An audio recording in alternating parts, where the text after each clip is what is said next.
Hello दोस्तों, मेरा नाम है दिव्यांश। पिछले वीडियो में हमने जाना था कि पॉलिनोमियल होते क्या हैं। इस वीडियो में हम जानेंगे कि पॉलिनोमियल का एडिशन कैसे करते हैं। तो चलिए हम देखते हैं। हमने जाना था कि सपोज मान लीजिए एक पॉलिनोमियल है x और एक है 2x। अगर मुझे उसको ऐड करना होगा, x प्लस 2x करना पड़ेगा। तो आप ये देखिएगा, एक पॉलिनोमियल दो चीज़ों से बना होता है। एक होता है वेरिएबल से और एक होता है कांस्टेंट से। तो याद रखिएगा, जब भी वेरिएबल सेम हो तब जो आगे कोफिशिएंट्स होते हैं वो ऐड हो जाते हैं या फिर सब्ट्रैक्ट हो जाते हैं। लेकिन अगर वेरिएबल अलग हों तो वो चीज़ें ऐड नहीं होती और वो चीज़ें सब्ट्रैक्ट नहीं होती। फॉर एग्जांपल, यहाँ पे x प्लस 2x है, इनका जो वेरिएबल है वो सेम है। तो जो इनके कोफिशिएंट होंगे, यहाँ पे कोफिशिएंट क्या होगा, 1 होगा। तो 1 प्लस 2 3 हो जाएगा और यहाँ पे पीछे वेरिएबल लिख देंगे तो आंसर कितना होगा, 3x होगा। अगेन अगर यहाँ पे होता x प्लस वाई, तो देखिए यहाँ पे वेरिएबल तो हैं बट दोनों अलग अलग हैं। दो अलग टाइप के वेरिएबल ऐड नहीं होते। तो इसका आंसर क्या रहेगा, इसका answer x plus why he रहेगा। अगेन कभी दिया हो आपको 5y माइनस 7y, तो देखिए बेस सेम है, बेस मतलब वेरिएबल सेम है।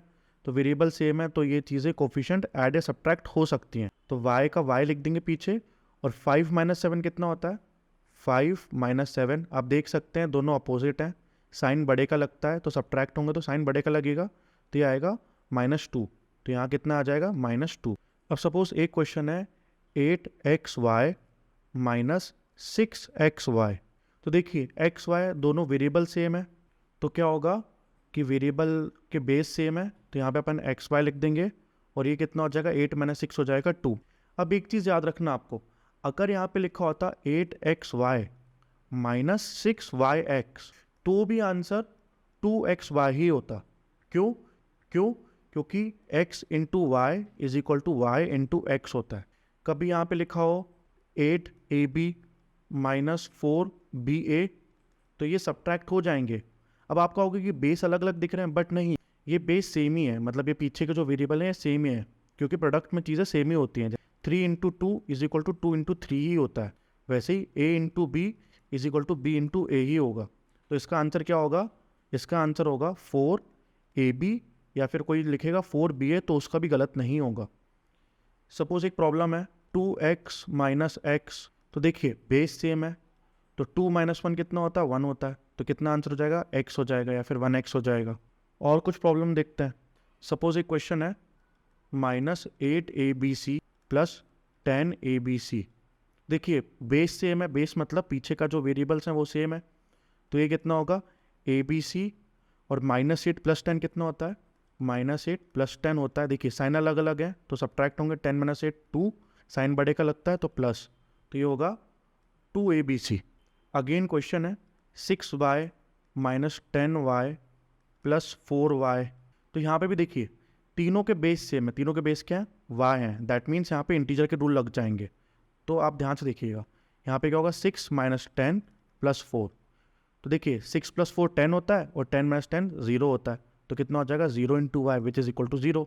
अब सपोज क्वेश्चन है -2x plus x minus x plus 2x। तो अगेन बेस सेम है तो कट सकते हैं। तो x से -x कट जाएगा, -2x से +2x कट जाएगा, तो ये आंसर 0 आएगा। तो आई गेस आपको समझ में आएगा, अगर बेस सेम होते हैं तो जो भी वेरिएबल्स हैं या जो भी पॉलिनोमियल्स हैं वो ऐड या सब्ट्रैक्ट हो सकते हैं। अब सपोज क्वेश्चन है कि अगर मैं बोलूँ आपसे कि 14x माइनस 3y, इसको मैंने प्लस करा दूसरे पॉलिनोमियल से -5x प्लस 11y। अब ऐसे प्रॉब्लम को कैसे करेंगे, तो ये क्वेश्चन को भी सॉल्व करना बहुत आसान होता है। तो यहाँ पे क्या करते हैं, सबसे पहले इसको एक्सपैंड कर लेते हैं। तो ये हो जाएगा 14x माइनस 3y। अब देखिए प्लस इंटू माइनस माइनस होता है और यहाँ पे आ जाएगा 5x, और प्लस इंटू प्लस प्लस होता है तो यहाँ आ जाएगा 11y।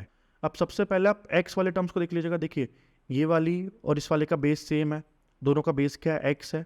तो 14 माइनस 5 कितना हो जाएगा, 9 हो जाएगा। अब दूसरा देखेंगे, दूसरे बेस वाला मतलब दूसरे वेरिएबल वाला। देखिए यहाँ पे 11y है, यहाँ पे भी 3y है।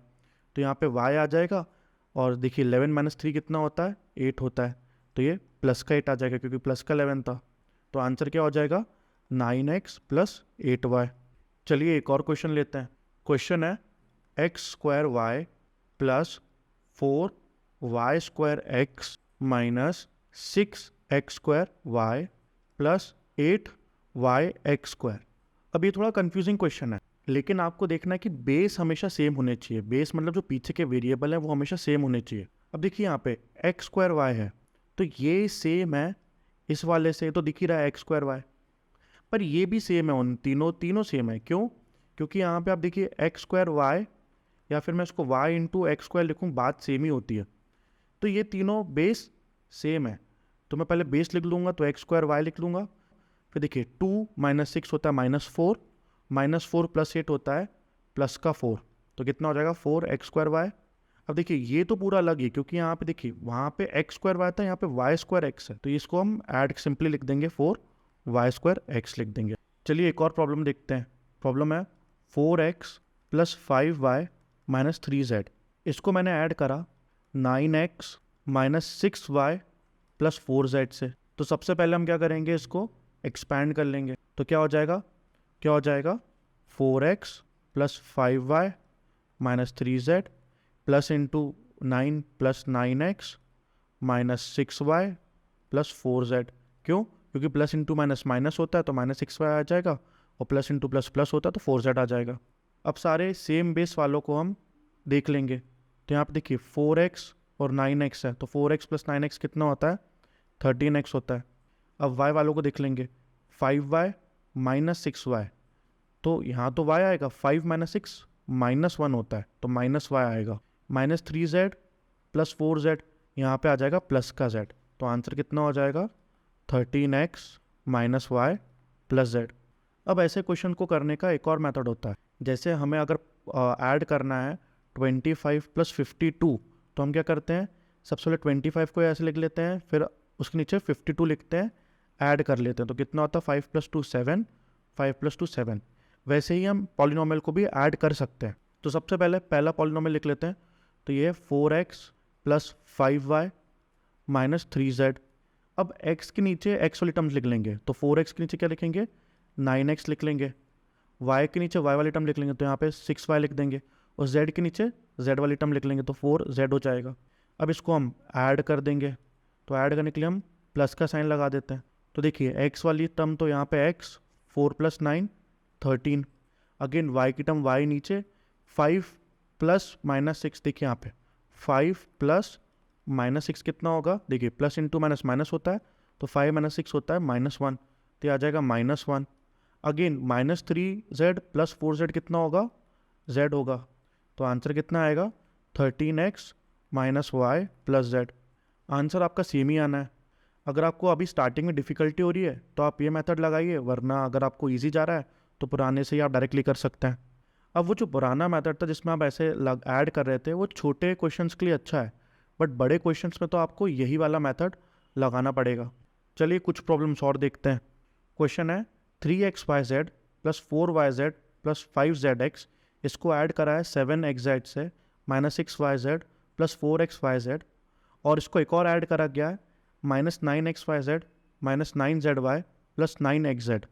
चलिए इसको ऐड करते हैं, तो देखिए सबसे पहले मैं ऊपर वाली टर्म को लिख लूँगा, तो ये कितनी है 3xyz + 4yz + 5zx। अब यहाँ पे xz देखिए, यहाँ पे सेकेंड वाली टर्म पे देखिए, तो 7xz मैं यहाँ लिख लूँगा, तो +7zx। अब देखिए यहाँ पे -6yz है, -6yz, ये yz वाली टर्म्स यहाँ पे है, तो मैं यहाँ पे लिख लूँगा, तो यहाँ पे आ जाएगा -6yz। तो देखिए यहाँ पे 4xyz है, यहाँ पे 3xyz है, दोनों नीचे लिख लेंगे, तो हो जाएगा 4xyz। अब तीसरी टर्म देखेंगे, तीसरी टर्म है यहाँ पे देखिए -9xyz, तो ये xyz के नीचे आ जाएगी, तो ये कितना हो जाएगा -9xyz। अगेन यहाँ देखिए -11zxy है।